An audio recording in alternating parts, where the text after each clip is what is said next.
Comme l'a rapporté Le Parisien, César Mavakala a été mis en examen ce mercredi pour extorsion en bande organisée et laissé libre.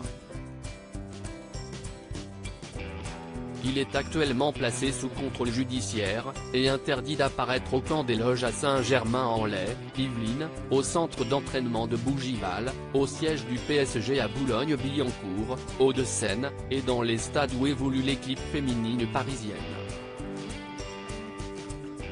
Il ne peut pas quitter la France. Il doit également verser 15 000 € de cautionnement, une somme échelonnée sur plusieurs mois.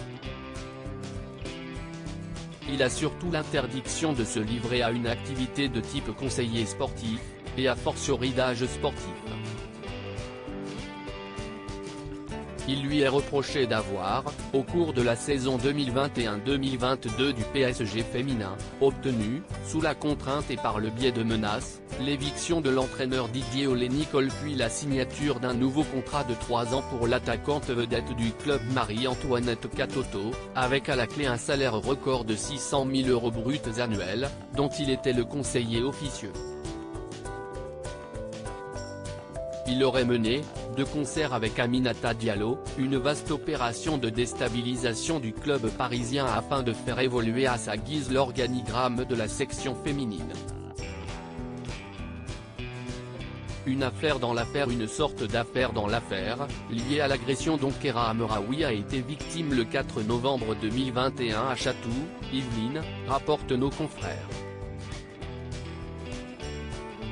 Pour rappel, cette dernière s'était fait violemment agresser par 2 hommes cagoulés alors qu'elle rentrait à son domicile. Des faits pour lesquels Aminata Diallo a été mise en examen en septembre dernier pour violence aggravée et association de malfaiteurs. Elle est soupçonnée par la justice d'avoir commandité l'agression de sa coéquipière dans un contexte de rivalité sportive qui aurait viré à l'obsession. A noter que 5 hommes, qui sont soupçonnés d'avoir été présents sur les lieux de l'agression, ont eux aussi, et de la même façon, été mis en examen. Pour en revenir à César Mavakala, son avocat Jonas Haddad, joint mercredi soir par téléphone par le quotidien régional, a tenu à préciser que son client se réserve le droit de contester sa mise en examen. Reste à savoir s'il décidera de sortir cette carte ou non. Affaire à suivre.